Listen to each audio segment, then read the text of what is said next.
Bom dia, Diogo. Bem-vindo. Ótimo dia, Rosali, Fábio e todos os ouvintes Diogo. da Rádio Rios FM. Um prazer falar com vocês nessa sexta-feira.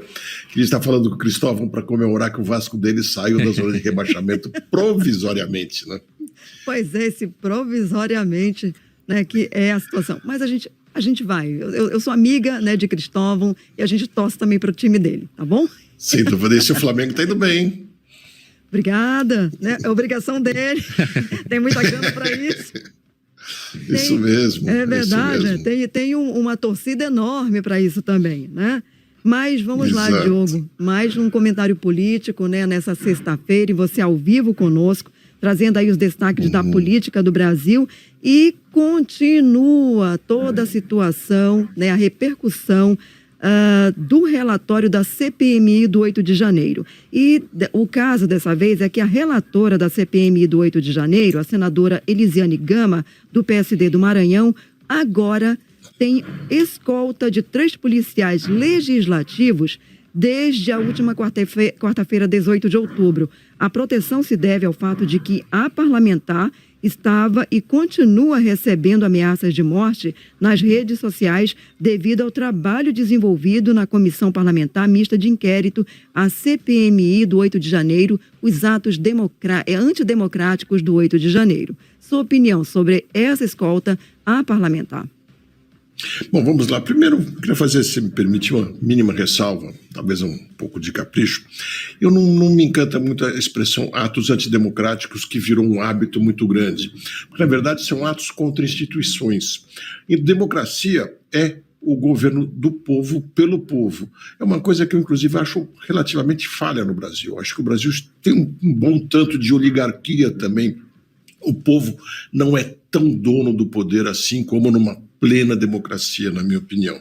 Esse é um detalhe que muita gente discorda, mas então eu acho que é ato contra instituições, ato criminoso, sem dúvida alguma. Eu escutei muita gente, Roseli, dizendo que isso é falso, é denúncia falsa dela. As coisas não são assim. A pessoa, quando recebe as denúncias, ela mostra para a polícia, seja para a Polícia Federal, para a Polícia Legislativa ou para a Polícia Civil, quando é o caso, para que daí venha ter escolta. Não é uma coisa colocada da boca para fora, porque senão seria crime a partir dela. E mesmo ela tendo foro privilegiado, ela responderia por um crime de falso testemunho, de falsa denúncia, seria no caso aí, né? Agora, o que isso mostra para mim é que aquela velha história, não, eram só senhoras de 60 anos, eram só tiazinhas do Zap, estão fazendo uma confusão em cima. Não tenho a menor dúvida. Qualquer grupo que se organiza e começa a ficar dono da verdade, fica também autoritário. Não é 100% do grupo, sem dúvida. Você, normalmente, inclusive, a gente vê isso acontecer na Guerra de Israel. Coloca-se os inocentes mais à frente e os mais malvados ficam escondidos atrás deles, muitas vezes.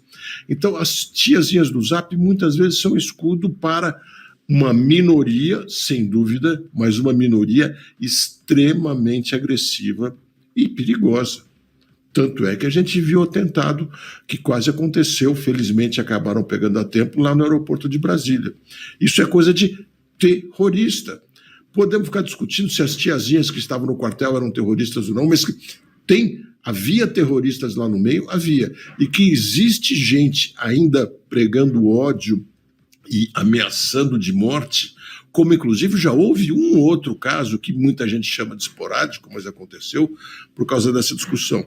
Então é preciso entender que esse movimento, como todos os movimentos que vão se radicalizando, tem pessoas violentas, sim, está aí a prova. Ameaçar um deputado por opinião, por mais que você ache insana a opinião do deputado, não pode ameaçar de morte de forma alguma. Quer dizer, é uma pessoa que tem família e tudo. Acho isso lamentável e é importante a gente abrir o olho e parar de falar que são só tiazinhas do Zap. Não são. Sim. Caso importante, né, Diogo? A gente continuar debatendo sobre. E agora a gente vai para o segundo tema, que é sobre a Procuradoria-Geral da República. Ela se manifestou pelo envio à Polícia Federal de um pedido feito por congressistas para investigar supostas irregularidades envolvendo doações de apoiadores via Pix ao ex-presidente Jair Bolsonaro. De acordo com o pedido, a maioria dos doadores figuram como investigados por atos contra a democracia. E aí, Diogo, qual o comentário sobre esse tema?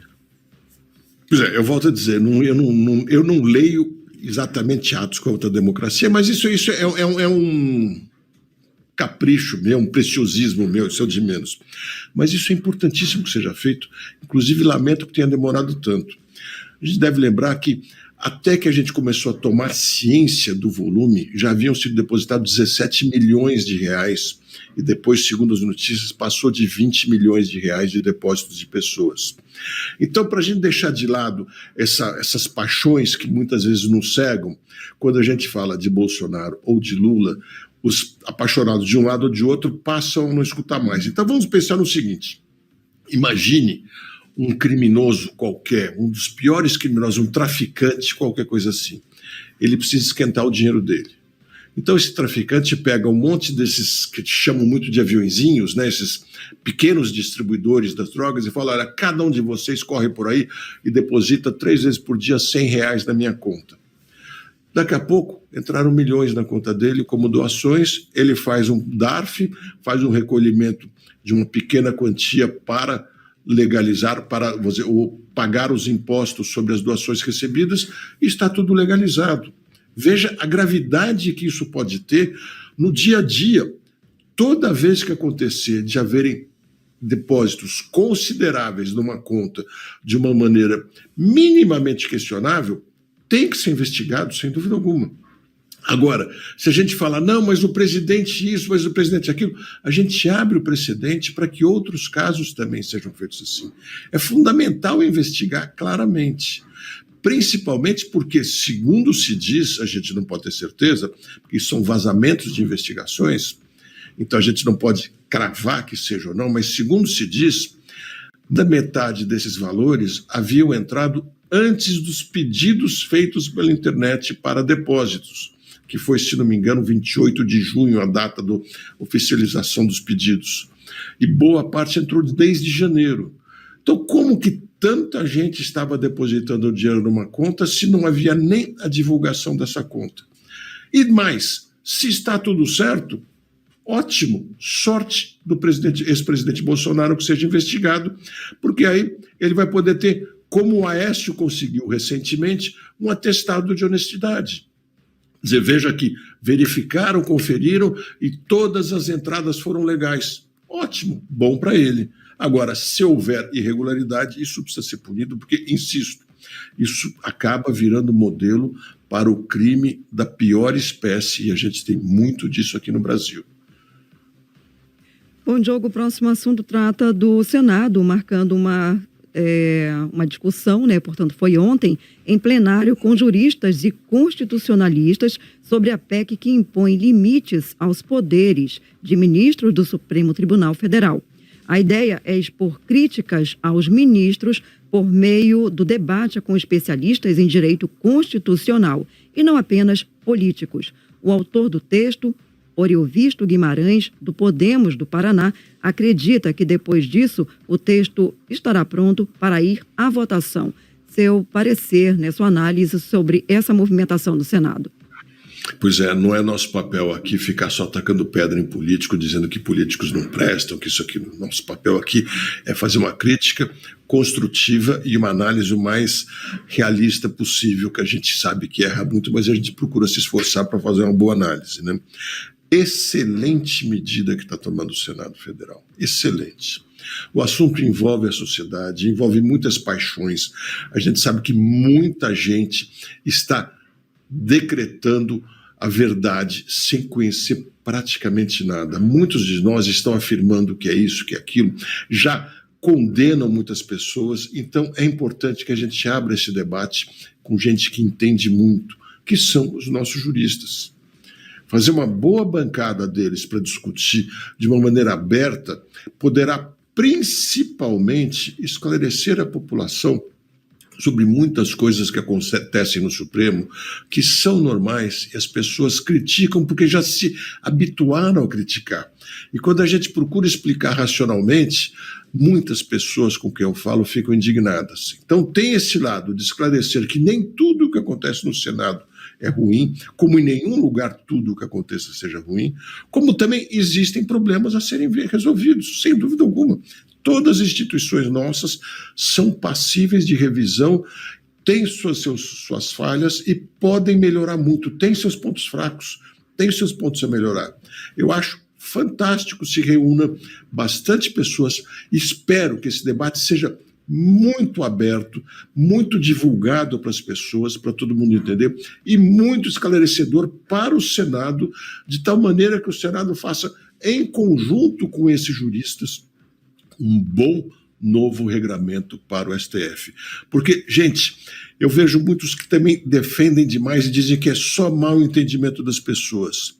O fato é que se a gente pegar com base em 2022, o levantamento feito em 2022, que já tem um histórico bom, mostra que foram coisa de perto de 100 mil decisões num ano tomadas no STF.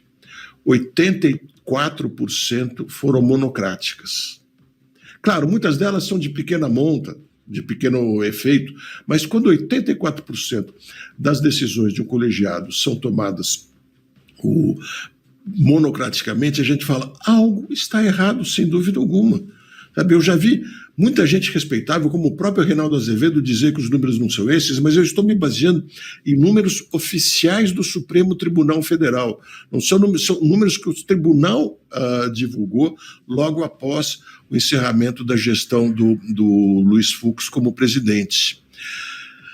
E veja que 65%, deixa eu ver o número exato aqui, exatamente, e das decisões colegiadas, 65% foram tomadas pelas turmas, ou seja, por metade dos membros do Supremo.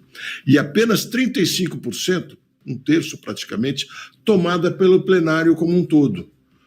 O que a gente entende é que a maioria das decisões deveriam ser tomadas pelo plenário como um todo. Pode ser que haja explicações melhores para isso. E nada como essa união do Senado com os juristas que entendem muito bem de Constituição para discutirem, esclarecerem isso para a gente e redefinir essa regra. Agora, não tenho dúvida, quando 85% das decisões são monocráticas, alguma coisa está, no mínimo, mal explicada para nós. Diogo, agora o tema 4.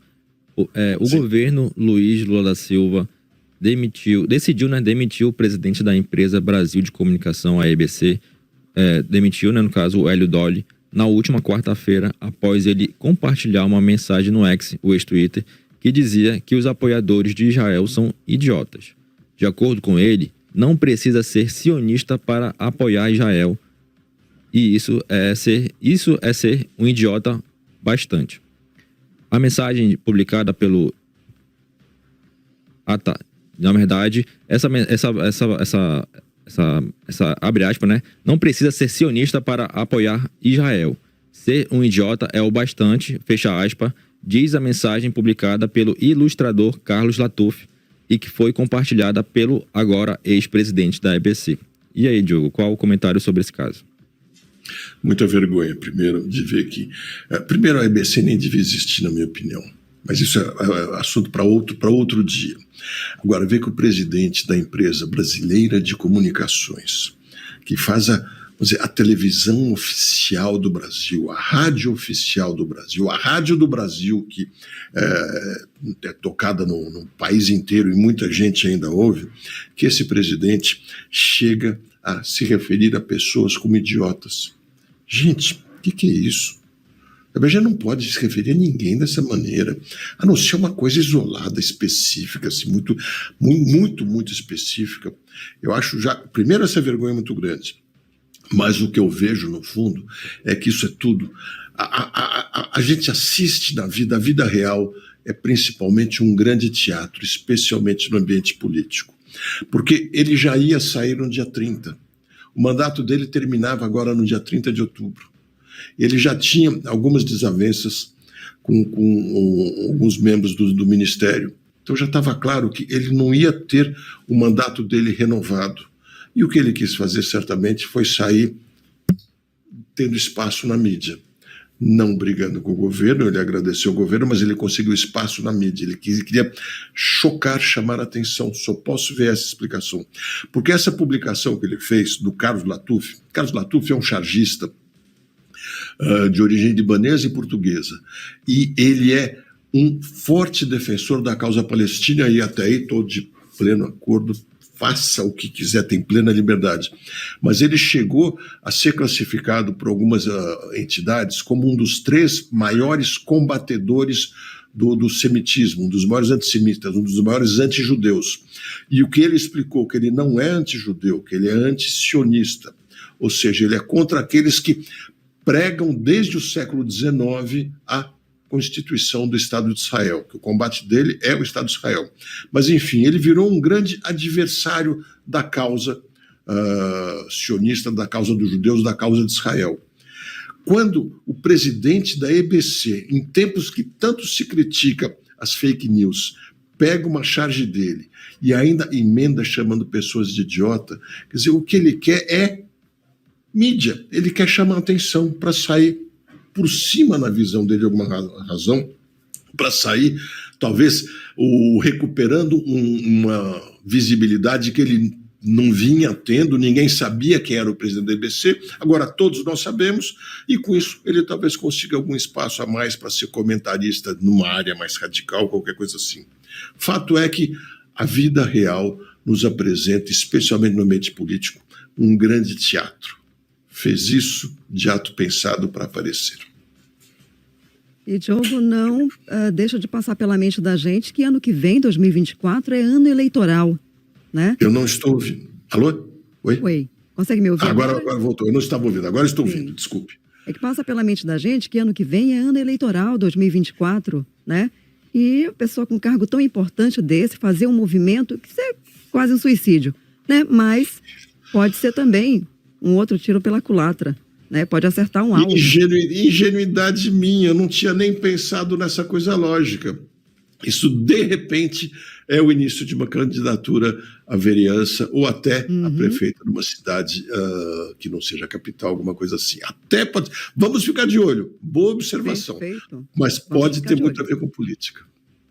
Bom, e o último tema que nós trazemos aqui para você colocar a sua lupa, né, é que o prazo para que o presidente Lula sancione ou vete o projeto de marco temporal termina hoje, sexta-feira. Pelo texto, a demarcação de terras indígenas poderá acontecer apenas mediante comprovação de que a área já era ocupada pela comunidade antes de 1988, que é a data em que foi promulgada a Constituição brasileira. Essa matéria tem gerado embate, inclusive dentro da base do governo. O marco temporal foi aprovado pelo Congresso, mas setores da esquerda são contra e pressionam o governo pelo veto. Tua análise sobre essa situação toda, Diogo? O presidente Lula está numa sinuca de bico. Eu penso como ele vai sair dessa. Vale primeiro a gente comentar antes. Nós já falamos aqui algumas vezes, quando se falou muito nervosamente, criticaram muito o STF, muitas vezes sem o devido conhecimento, que ele estaria acabando com a segurança jurídica da propriedade de terras aqui no Brasil. Enquanto eu dizia, a Constituição já põe essa dúvida. O problema está na Constituição e não no STF, que faz valer. E o STF, na decisão dele, estabeleceu que não havia marco temporal na Constituição, como nós já sabemos, eu já sabia, porque é só ler a Constituição e ver que não fala em marco temporal, e ele estabeleceu, deixou claro que, de outro lado, quando há pessoas já estabelecidas numa terra e você queira retirá-las para transformá-las em terra indígena, ou mesmo quilombola, é preciso indenizar. Isso é uma segurança a quem está na terra, sem o pleno documento, às vezes. E o que acontece agora? O presidente Lula está num dilema. Se ele veta totalmente esse projeto de lei, que tem que sancionar ou vetar hoje, ele faz valer a decisão do Supremo, que seria a ardilosa contra a agricultura e contra todos, só que essa garante a indenização. Se ele faz valer o projeto de lei, ele faz valer o marco temporal de 88, que não é o mais importante, na minha opinião, mas principalmente ele não dá essa garantia da indenização tão forte como é. Então o presidente ficou numa sinuca de bico. E de outro lado, ele não sabe se agrada ou desagrada o Congresso, porque se ele vetar totalmente, de alguma maneira ele está desmerecendo o Congresso. Então, minha opinião, ele vai vetar alguns poucos artigos, mas vai deixar com que valha mas ele vai tentar, ele vai tentar vetar o mínimo possível de artigos de tal forma a que não valha mais a indenização, para que fique mais fácil para ele fazer as desapropriações e transformação de terras em terras indígenas ou quilombolas ou qualquer outra terra originária que se venha a considerar. Portanto, isso mostra para mim que, de novo, as pessoas às vezes estão com o holofote errado para cima do STF, onde eu tenho críticas muitas vezes, mas o presidente está numa sinuca de bico, sem dúvida alguma. Quero ver o que ele vai fazer, estou muito curioso para ver. Bom, e nós vamos acompanhar também, né? Porque é do jornalismo ser curioso, mas também ser curioso, né? Com imparcialidade. Sem Bom, dúvida. Diogo. Imparcialidade eu não digo, mas com vontade de buscar a verdade, porque a gente tem dentro de nós, a gente sempre tem alguma opinião, e a gente não pode deixar de ter opinião, mas o importante é a gente procurar buscar a verdade, para daí formar uma opinião, o que eu acho que aí é que entra, a busca da verdade tem que ser imparcial, mas a opinião a gente não consegue se livrar dela, né, Rosalie? Somos humanos. Né? Somos humanos, exatamente. E temos os nossos times, cada um torce para o seu, né? E eu torço para São Paulo e muito orgulhoso. Por falar nisso, a gente tem um comentarista de esporte bem do nosso lado, viu? O Fábio Leite, é do portal Rio de Notícias, e também sempre vem fazer participação aqui sobre esporte no Jornal da Rios. E amanhã tem São Paulo e Grêmio, Fábio Leite. São Paulo e Grêmio, né? Sabe que o São Paulo é o time de quem aqui? Nosso Diogo da Luz aí, né? Nosso amigo que... E sabe quem é o Grêmio? O Grêmio é do Xavier, Guilherme. Do Lucas Xavier. E aí, Diogo da Luz? Vou botar até chamar o Xavier aqui para essa discussão aí, para ver quem ganha esse embate aí. Olha, eu acho que o Lucas não é tão apaixonado assim por futebol. Vamos deixar para o São Paulo melhor. Manda uma notícia boa para mim, vai. Manda, por favor, uma boa notícia que eu quero ouvir que o São Paulo está em condições melhores diante do Grêmio. Vai lá, vai. Na verdade, ele falou que eu não sou tão fã de futebol assim. Eu não tô muito fã do futebol do Grêmio, né? Que vem de um empate e uma derrota do Inter, né? E do Atlético Paranaense, né? Ainda teve um expulso. Eu não tô muito confiante. Pede pra mudar o técnico também. Mas a gente tá em quarto e o São Paulo tá em 11º, né? Então, acredito que a gente vai manter no G4. Porque São Paulo só ganha a Copa do Brasil, né? O resto, no Brasileirão, não tá indo muito bem, não. Bom, que eu saiba, o São Paulo é tricampeão mundial. Que eu me lembre, posso estar enganado, né? Da Libertadores também. Às vezes que o São Paulo foi lá, ele ganhou, sem dúvida. Agora, então, minha preocupação justamente é essa. O Grêmio está em quarto, o São Paulo está em 11º, e eu não posso dizer que o São Paulo está livre do rebaixamento, não. A coisa está muito embolada. Quer dizer, qualquer um do 10º para baixo, qualquer um que descuidar, pode escorregar. Essa é a minha preocupação, por isso que eu quero muito ganhar do Grêmio. Até porque no Brasileiro a gente não vai fazer mais nada. Desculpe, Roseli. Tem muito Brasileirão ainda pela frente. Agora que a gente está em outubro. Exato. Posso arriscar meu palpite, já que nós temos um especialista em futebol aqui? Bragantino vai ser campeão. Só mais uma pergunta, Diogo e Fábio, Sim. sobre a situação da seleção brasileira, né? Vamos falar de seleção. A delegação do Brasil já voltou, né? Queria saber se o joelho do Neymar já voltou do Uruguai junto com a delegação. Ou ainda ficou lá, Fábio? Tem essa informação? Ele ainda vai operar ainda, né? Então o Neymar, anteontem, ele fez aí uma publicação bastante emocionada, né? Lamentando aí o ocorrido, que é uma lesão que provavelmente vai já afastar o Neymar dos grandes holofotes do futebol mundial. Ele já estava ali meio já no declínio, né? E agora provavelmente ele vai se afastar totalmente desse foco aí do futebol internacional, né? Que ele ainda tinha, e vai ficar parado praticamente aí 1 ano, então ele vai se afastar totalmente desse nível aí alto do futebol mundial. O interessante, já que a gente, mudando de política, a gente já começou a falar de futebol, vou até chamar o Diogo, porque o Diogo conviveu essa época, porque muitas pessoas estão circulando nas redes sociais teorias para o Hexa. Eles lembraram que em 2002 o Brasil veio mal nas eliminatórias, o atacante, ganhou, né? Que na época o Ronaldo teve problema no joelho, voltou para a Copa do Mundo e o Brasil foi campeão. E aí, Diogo e Fábio, vocês acreditam que a história vai ser repetida? Lucas, se for para olhar por aí, a década de 70 foi talvez uma das vitórias mais vibrantes e comemoradas. O Brasil vinha muito mal. O Brasil vinha sendo comandado pelo técnico João Avelange, desacreditado. Ele era membro do Partido Comunista na época do regime militar. Havia desavenças políticas na seleção por causa disso, era uma coisa assim triste. Aí ele saiu, pronta, entrou, né? O Zagallo, tido como homem de sorte, e dizem que, na verdade, quem comandou a seleção, o técnico da seleção, era o Pelé. Que eles falaram assim, vocês se entendam, vai. E o Pelé foi lá, ele organizou o time, e olha, foi um show, foi uma das seleções mais emocionantes que se tem conhecimento na história do mundo. Do mundo. Ganhou o tri mundial. Não é isso, Fábio? Foi o tri mundial. É a maior seleção, acho que depois dela só a dos anos 80 ali, né, que tinha Zico, que acabou não ganhando, mas foi a maior seleção da história, é a seleção aí dos anos 70, que tinha Pelé, tinha Garrincha, tinha um carrossel ali, um quartel ali de grandes jogadores, né? Bom, era um time fascinante que ninguém acreditava. 82 foi. Eu preciso interromper vocês porque eu preciso passar o bloco comercial. Mas, Diogo, você tinha uma assinatura para dar, inclusive puxando aqui a participação do Fábio Leite, né, que é especialista em futebol.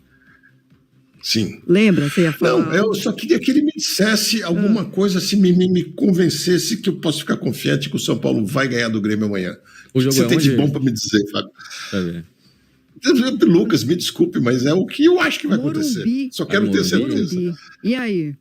Provavelmente o São Paulo vai levar esse jogo aí. Que o Grêmio já tá numa fase ali que não tá muito boa. O último jogo ali, antes da parada para as eliminatórias, o Grêmio perdeu o jogo e o Renato Gaúcho saiu do jogo sem dar coletiva, sem dar nenhuma explicação. A torcida tá ali pé da vida com ele, né? Então o Grêmio já tá numa rota de colisão ali entre time e torcida.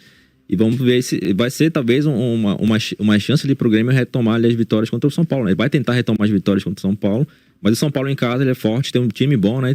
Provavelmente pode conseguir a vitória, senão talvez o empate ali seja o possível nessa partida. Xavier quer falar mais um pouco aqui.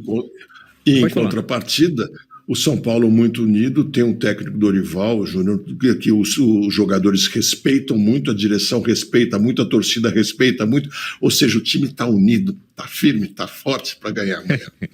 Eu vou utilizar, Fábio, palavras de Elisângela Alves, que a gente conhece muito bem. Ela disse que times têm treinadores próprios. O Muricy era só de São Paulo. O Grêmio pode demitir o Renato Gaúcho quantas vezes for, mas ele volta. Ele volta. Então não pode reclamar do Depois Renato da Gaúcho, estátua mas que ele volta. recebeu, então ele é o maior ídolo da história, né? Maior ídolo. Tá, o time não tá indo bem. Pode demitir? Pode. Daqui a 2 anos ele volta. É sempre assim. Tá tudo equilibrado, política e futebol, tá? Diogo, um bom jogo para você, tá? No seu São Paulo. O Lucas Xavier também. Feliz jogo com o Grêmio, né? Que vençam o melhor. Eu sou flamenguista, não vou ficar preocupada com o jogo de vocês. Vou ficar de olho.